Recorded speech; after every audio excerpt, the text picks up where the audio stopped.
வணக்கம். நம்ம சேனலுக்கு தொடர்ந்து ஆதரவளித்துக் கொண்டிருக்கும் நல்ல உள்ளங்கள் எல்லாம் நன்றி. முடிஞ்ச அளவுக்கு ஆதரவு கொடுங்க. ஆ திமுக, அதிமுக வேட்பாளர் பட்டியல் வெளியிட்டுருச்சு. அதிமுக ஒரு 16.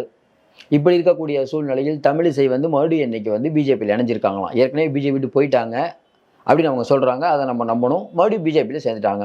ஏன்னா தமிழ்நாட்டில் வந்து பிஜேபிக்கு பெருமளவுக்கு ஆதரவு இருக்கிறனால எந்த தொகுதியில் நின்னாலும் ஜெயிக்கலாம் அப்படின்னு அவங்க சொல்றாங்க. அப்புறம் ஏன் தென் சென்னை அப்படி இல்லாட்டினா திருநெல்வேலி கேட்குறாங்கன்னு சொல்கிறாங்க. இதனால் நயினார் நாகேந்திரனுக்கு ஒரு பிரச்சனை, இங்கே தென் சென்னையை 4-5 பெட்டி கிடைக்கும்னு நினைக்கிறவங்களுக்கு ஒரு பிரச்சனை. இதெல்லாம் கமலாலயத்தில் பேசி கொண்டிருக்கிறது.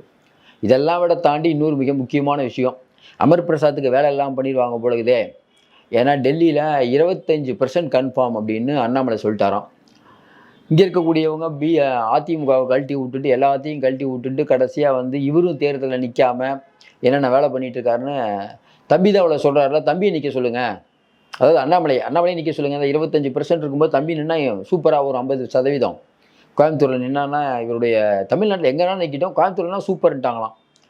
அண்ணாமலை தரப்பு இதை கேட்டு ரொம்ப ஆடி போயிடுச்சு. ஏன்னா இன்றைக்கி அண்ணாமலை தரப்புக்கும் தெரியும் அவங்க உள்ளுக்குள்ளே ஏதோ நினைக்கிறாங்க. பட் உள்ளுக்குள்ளே இன்னொரு விஷயம் இருக்குது. அண்ணாமலையே நின்று ஒரு அடிக்கடி திமுக வர நோட்டாக்கு கீழேங்கிறார். அந்த பக்கம் எடப்பாடி பழனிசாமி கோயம்புத்தூருக்கு வேட்பாளரை போடாமல் வெயிட் பண்ணுறாரு. இவர் நின்னா இன்னும் இறங்கி செய்யணும்பாங்கள அந்த மாதிரி. இப்போ டெல்லியில் என்ன சொல்கிறாங்கன்னா கண்டிப்பாக அண்ணாமலை வந்து நிற்க போகிறாரு கோயம்புத்தூரில் அப்படின்னு இப்போ ரூமர் கிளம்பிருச்சு. ரூமர் இருக்கிறத தாண்டி பெரும்பாலும் இன்னைக்கு கமலாலயத்தில் இருக்கக்கூடியவர்கள் கண்டிப்பாக அண்ணாமலை நிற்கணும் அப்படின்னு ரொம்ப ஆர்வமாக நினைக்கிறாங்க. சரி, என்ன அண்ணாமலையை ஜெயிக்க வைக்க போகிறாங்களான்னா இல்லை நம்ம ஆளுங்கெல்லாம் தோக்கும்போது அவரும் தோக்கட்டும். இன்னொன்று மாநில தலைவரே தோற்றா ரொம்ப சூப்பராக இருக்கும். ஏன்னா 25%ங்கிறாரு. அவனோட அண்ணாமலை தரப்பு சொல்லியிருக்குது இல்லைங்க, நான் வந்து தமிழ்நாடு ஃபுல்லாக பிரச்சாரம் போகணுன்ட்டு. உடனே அங்கே இருக்கவங்க சொல்கிறாங்களா, அண்ணாமலை இருக்கட்டுங்க, மோடிஜியே 3-4 தடவை பிரச்சாரத்துக்கு வந்துட்டார். மோடிஜியை விட பெரிய ஆளா அண்ணாமலை. மோடிஜி முகத்தை வச்சே நம்ம ஓட்டு கேட்கலாம் அப்படின்னு அண்ணாமலை தரப்பால் இன்னும் பேச முடியல. இப்போதைக்கு கடைசி கட்ட தகவல், எப்படியும் இந்த கோயம்புத்தூரில் நிற்கக்கூடாதுங்கிறதுக்காக அண்ணாமலை நிறைய வேலைகளை பண்ணிட்டு இருக்காங்க. இன்றைக்கி தமிழகம் முழுக்க அந்த தேர்தல் ரோட்டில் போடுவாங்கள்ல, அந்த ஷாமினா கட்டுறது அது கட்டுறது அலுவலகம் அதெல்லாம் இன்சார்ஜ் அமர் பிரசாத். பெரிய கட்டிங்லாம் கிடைக்கும்னு நிறைய பேர் எதிர்பார்த்துட்டு இருந்த நேரத்தில் அண்ணாமலை கோயம்புத்தூரில் என்ன ஒரு இடத்துலையே அண்ணனை சுருக்கிற மாதிரி ஆகிடுது அப்படின்னு அவங்க ஃபீல் பண்ணுறதுனால அண்ணாமலைக்கு வேட்டு வைக்க இப்போ கமலாலயத்தில் தயாராகும் பிளான்னே சொல்லலாம் அந்தளவுக்கு. ஏன்னா நயினார் நாகேந்திரன் வந்து அதிமுகனா ஜெயிச்சலாம்னு நினச்சாரு. டென்ஷனில் நிற்கிறவங்க டஃப் கொடுக்கலாமான்னு நினச்சாங்க. அப்புறம் கடலூர்னு ஒரு 10 தொகுதியில் வந்து கண்டிப்பாக ஜெயிச்சிடலாம். அதிமுக, பாட்டாளி மக்கள் கட்சி, பிஜேபியில் இருந்த பெரிய மெகா கூட்டணி தான் திமுகவுக்கு பெரிய டஃப் கொடுத்துருக்கும். அதை கெடுத்து விட்டார் அண்ணாமலை. அதனால் அண்ணாமலை வந்து 25ங்கிறாருன்னு சொல்லிட்டு கடைசியாக சொன்னது தெரியாமல் 2 சொல்லிட்டாருங்க. அந்த 2 எடுத்துருங்க, 5%ங்க பிஜேபி தனியாக நின்னா. இன்றைக்கி தான் தமிழ்நாட்டோட நிலவரம். தம்பி விவரமெல்லாம் பேசுகிறாரு. அதுதான் நாங்கள் வந்து கோயம்புத்தூரில் நிற்க வைக்கிறோம். இவர் நோட்டாங்கிறாரு. அங்கே இவர் நின்னார்னா எவ்வளோ ஓட்டு வாங்குறாருன்னு தெரிஞ்சிடும். ஏன்னா அண்ணாமலை நிறையா ஏகப்பட்ட பேரை வந்து என்னென்ன வேலை பண்ணியிருக்காருன்னு தெரியும். உட்கட்சியில் அவ்வளோ பிரச்சனை, வெளிக்கட்சியில் பிரச்சனை, சண்டை போடாத ஆளே இல்லை. பத்திரிகையாளர்களோட சண்டை போடாத ஆளே இல்லை. அவர் நமக்கு தெரிஞ்ச ஒரு ஃப்ரெண்டுன்னு அமர் பிரசாத் ரெட்டி, இந்த திருச்சி சூர்யா, இந்த மாதிரி சில பேரை வச்சிட்ருக்காரு. இன்னொரு பக்கம் காயத்ரி ரகுராம் ஆடியோ வீடியோக்களை நாங்களும் வெளியிடுவோங்கிறாங்க. அது வேறு என்ன வீடியோ ஆடியோ வரப்போகுதுன்னு வேறு தெரியல. இன்னொரு பக்கம் கௌதமி வேறு பிரச்சாரம். அண்ணாமலை அவர்கள்ட்ட உதவி கேட்டும் அந்த இடத்தகராறில் உதவி பண்ணலை அப்படிங்கிற கோபம் உங்கள்கிட்ட இருக்குது. எல்லாத்த விட உங்களுக்கு தெரியும், அண்ணாமலை தம்பி அவங்க அக்கா ஒருத்தர் இருக்காங்க கோயம்புத்தூர்லேயே. அவங்க வேற அண்ணாமலை நின்னா சூப்பருங்கிறாங்க. ஏன்னா அவங்க வந்து வேலுமணி அவர்கள் சுவிட்சு போடாமல் அவங்க வந்து எதுவுமே பண்ண மாட்டாங்க. ஏன்னா வேலுமணி தான் அவங்கள ஜெயிக்க வச்சது. அப்படி இருக்கக்கூடிய நிலையில் இன்றைக்கி திணறி கொண்டிருக்கிறாருன்னே சொல்லலாம். என்ன ஒன்று, பாட்டாளி மக்கள் கட்சியை எப்படியும் கொண்டு வந்து தீரணுன்ட்டு கொண்டு வந்துட்டாங்க. அதில் என்ன பிரச்சனைனா, பாட்டாளி மக்கள் கட்சியை கொண்டு வந்துடலாம், பாட்டாளி மக்கள் கட்சி ஓட்டே முதல்ல ஓடுவாங்களான்னு சந்தேகமாகுது. என்னன்னு பார்த்தா தருமபுரியில் அன்புமணி நிற்கிறாருன்னு வச்சுக்கோங்க, யார் அங்கே வேலை செய்வா? பாட்டாளி மக்கள் கட்சி போன தடவை நொந்துட்டாங்க. அப்பாவும் பையனும் சேர்ந்து கட்சியை குட்டிச்சவர் ஆகிட்டாங்க. அவ்வளோ கோபத்தில் இருக்காங்க. அவங்களும் வேலை செய்ய மாட்டாங்க. பிஜேபி அங்கே ஆளே இல்லை. ஏசி சண்முகம் ஆளே இல்லை. ஜிகே வாசன் அவருக்கே தெரியாதவங்க யார் இருக்காங்கன்ட்டு. நம்ம இவர் ஜான் பாண்டியனுக்கு ஆள் இல்லை. வேறு யார் இருக்கா? இவங்களெல்லாம் வச்சு ஒரு கட்சி, அதாவது அன்புமணி பிஎம்கே மட்டும் வேலை செய்யணும். கூட்டணின்னு பார்த்தா பின்னால் யாருமே இருக்க மாட்டாங்க. என்ன சிக்கல் வருதுன்னா, இப்போ கூட்டணி முடிவான உடனே, இந்த கூட்டணி நேற்று முடிவான உடனே தருமபுரியில் யார் நிற்கிறான்னு அங்கே இருக்க பிஜேபியினர் வெயிட்டிங்கா. என்னங்க பிஜேபியினர் அப்படின்னு கேட்காதீங்க, ஒரு 10 பேர் இருக்காங்க.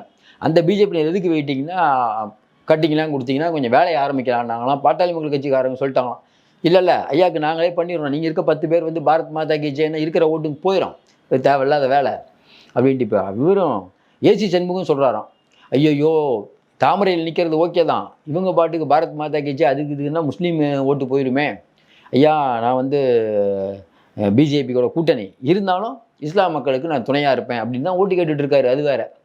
கதிர் ஆனந்துக்குனால ஓரளவுக்கு டஃப் கொடுப்பான். தமிழ்நாட்டிலே நமக்கு தெரிஞ்சு டஃப் கொடுக்குற ஒரே தொகுதி சண்முகம் தான் நினைக்கிறேன். ஏன்னா அவர் நிறையா ஓரளவுக்கு பண்ணுறாரு, ஓரளவுக்கு மக்கள்கிட்ட அந்த ஏரியாவில் 2 தடவை நின்று தோற்று போயிட்டாருன்னு இமேஜ் இருக்குது. என்ன ஒன்று, எதிரில் கதிர் ஆனந்த் போடாமல் வேற ஆளை போட்டிருந்தா இன்னும் டஃப்பாக இருந்திருக்கும்.